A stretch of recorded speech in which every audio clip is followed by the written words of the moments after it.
आज की क्लास में हम चर्चा करेंगे टैली के अंतर्गत बिजनेस में लायबिलिटीज क्या होती हैं, यानी लायबिलिटीज की जानकारी। लायबिलिटी कितने प्रकार की होती हैं और उसे कैसे पहचानेंगे कि यह हमारा लायबिलिटी है और यह अंडर ग्रुप लायबिलिटी के अंतर्गत आता है।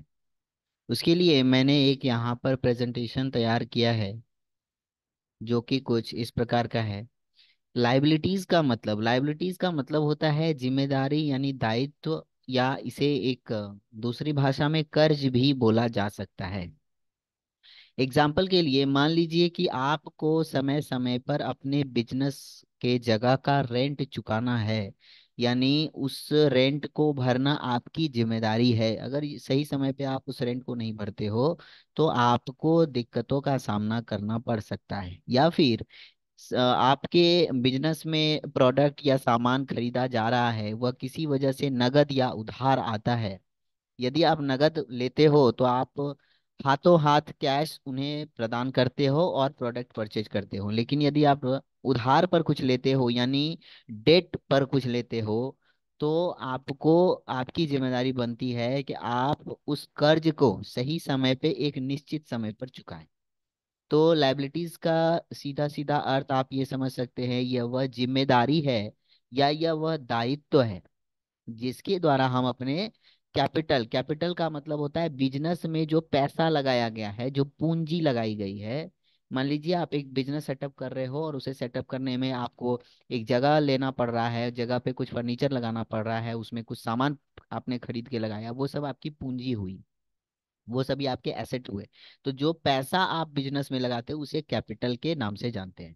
तो यह वह जिम्मेदारी या दायित्व है जिसके द्वारा हम अपने पूंजी को बढ़ाने के लिए किसी से उधार लेते हैं, यानी हम अपने बिजनेस की पूंजी को, कैपिटल को बढ़ाने के लिए सामने वाले से कुछ उधार लेते हैं, किसी पर्सन से, बैंक से, या किसी बिजनेसमैन से कुछ उधार पर सामान या पैसा ले रहे होते हैं और उसे तय किए गए निश्चित समय में, यानी कि अगर आपने उन्हें 1 साल का प्रॉमिस करा है, 1 साल का प्रॉमिस आपने किया है तो आपको वह उसी समय के अंतर्गत चुकाना होता है। यह इसका नियम है, लायबिलिटी का नियम। दूसरे शब्दों में आप ये भी समझ सकते हैं कि वह कोई पैसा उधार लिया हो, या कोई गुड्स उधार पर खरीदा हो, या उसके जगह पर कोई भी सामान लिया गया हो जिसके बदले मुझे कुछ चुकाना है। अगर आप किसी से कुछ लेते हो और उसके बदले आप कुछ चुकाते हो उधार पर, तो वह आपकी लाइबिलिटी बनती है, आपकी जिम्मेदारी बनती है कि आप उसे सही समय पे चुकाएं। तो यह क्या हो सकता है?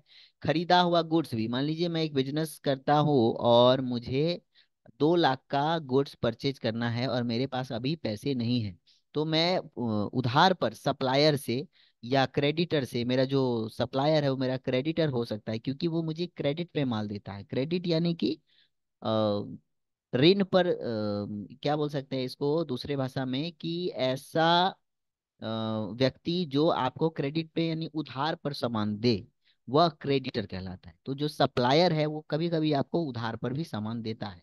ऐसा बिजनेस में उतार चढ़ाव चलता है कि आप भी किसी को उधार पर सामान देते हो या आप किसी से उधार पर सामान लेते हो।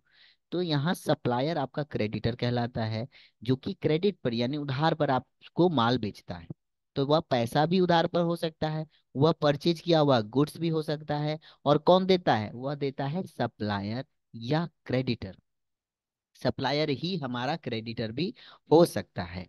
अब समझेंगे लायबिलिटीज को थोड़ा सा डिटेल में कि यह किस प्रकार से पहचानी जा सकती है। तो लायबिलिटीज का मतलब हुआ उधार, डेट यानी कर्ज। डेट का मतलब यहाँ पर कर्ज कहलाएगा, दूसरों से लिया हुआ पैसा जिसे हमें वापस करना ही है। अब आपने अगर कोई कर्ज लिया है और आपको उधार नहीं चुकाना है, ऐसा तो नहीं होता है, आपको उसे वह पैसा चुकाना है या उसके बदले कुछ ना कुछ उसे वापस करना है। अब चाहे वह पैसा हो, लंबे समय के लिए लिया गया पैसा हो या छोटे समय के लिए। लंबे समय का मतलब आपने 5 साल या 10 साल के लिए कोई लोन ले लिया और उसे समय समय पे आप हर मंथ, हर वीक आप उसे चुकाते हो, तो वो आपकी लायबिलिटी बनती है। अब ये छोटे समय पे, बड़े समय, लंबे समय का मतलब क्या होता है कि कुछ लोन ऐसे होते हैं, कुछ लायबिलिटीज ऐसी होती है जिसे चुकाने के लिए एक लंबा समय आपको मिलता है। कोई भी बिजनेस चाहे वह छोटा हो या बड़ा, उसे कभी ना कभी उधार लेने या फिर उधार की वस्तुएं खरीदने की आवश्यकता पड़ती है। जैसा मैं अभी कह रहा था कि एक बिजनेसमैन को कभी ना कभी उधार पर बेचने या खरीदने की जरूरत पड़ती है। तो अगर हम अपने बिजनेस के लिए कोई लोन लेते हैं या किसी से उधार पर सामान गुड्स परचेज करते हैं, तो उनका पैसा हमें लौटाना होता है निश्चित समय में। यह हमारा दायित्व बनता है, यह हमारी जिम्मेदारी बनती है कि उसे चुकाएं। इसी तरह बिजनेस की जितनी भी लायबिलिटीज होती है, उन्हें जल्द से जल्द पे कर देते हैं या लौटा देते हैं, वह हमारी लायबिलिटी है। अब समझेंगे लायबिलिटी कितने प्रकार की होती है। लायबिलिटी का पहला टाइप है करेंट लायबिलिटी। जैसा कि आप नाम से ही समझ पा रहे हैं कि ऐसी लायबिलिटी जिसे 1 साल के अंदर अंदर चुकाना पड़ता हो। जैसे कि करंट लायबिलिटीज क्या है? ऐसा दायित्व या उधार जिनका भुगतान, यानी कि जिन्हें हमें वापस करना है एक वित्तीय वर्ष यानी 1 फाइनेंशियल ईयर के अंदर अंदर ही, इसे या उससे भी कम समय में, 2 महीने, 5 महीने, 6 महीने, 9 महीने या 12 महीने, मैक्सिमम 12 महीने के अंदर जो चुकाना पड़े, वह मेरी करंट लायबिलिटीज में आएगी। जैसे कि कोई इंटरेस्ट है या कोई ऐसा लोन है शॉर्ट टर्म। जैसे मान लीजिए, एक छोटा उदाहरण मैं देता हूँ कि बजाज फाइनेंस से आपने एक फोन परचेज किया और उसे समय समय पे आपको लोन चुकाना है 8 महीने के अंदर अंदर, तो वो आपकी करंट लायबिलिटी कहलाएगी, क्योंकि वह 1 साल के अंदर चुकाई जा रही है। जैसे कि रेंट। अब रेंट तो ऐसा नहीं है कि आप 2 साल 4 साल में एक बार चुकाते हो, हर महीने आपको चुकाना है।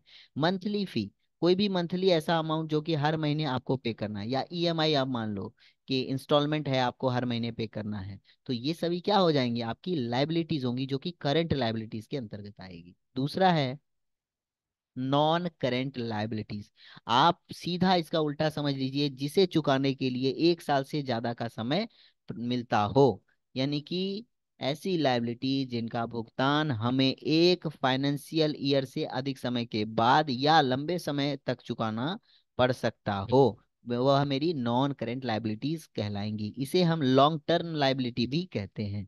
इसमें आपका क्या क्या आ जाएगा? इसमें आपका मोस्टली होम लोन आ जाएगा, या फिर ऐसा कोई लॉन्ग टर्म लोन, ऐसा कोई लॉन्ग टर्म प्लान जो आप सालाना चुकाते हो, 10 साल, 15 साल, 20 साल के लिए चुका रहे हो, ये सभी आपकी नॉन करेंट लाइबिलिटी। आपने मान लीजिए अपने बिजनेस के लिए कोई लोन लिया जिसे चुकाने के लिए आपको साल भर से ज्यादा का समय मिलता है, वह मेरी लॉन्ग टर्म लाइबिलिटी भी कहलाएगी। तो कॉन्सेप्ट ये था कि लाइबिलिटी क्या होती है, उसे कैसे पहचानते हैं। एग्जाम्पल के लिए, अगर आपको एक ईएमआई पे करना है और आपने वाउचर में बनाना है कि EMI paid by cash 2000 rupees, तो वह ईएमआई आपका क्या खर्च होगी? नहीं, वह आपकी लाइबिलिटी होगी।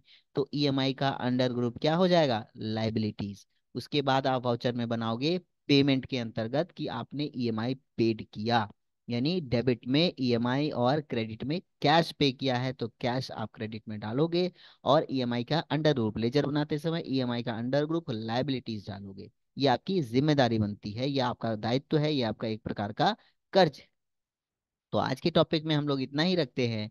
आगे टैली से रिलेटेड और ऐसे ही इंटरेस्टिंग वीडियो के लिए आप वीडियो को लाइक करिए, फॉलो करिए, सब्सक्राइब करिए। और कोई भी डाउट हो मेरे इस कॉन्सेप्ट से रिलेटेड, तो आप उस कमेंट में ज़रूर लिखिए, मैं कोशिश करूंगा उसे आपका डाउट क्लियर करने का। तो आज के लिए इतना ही। Thank you.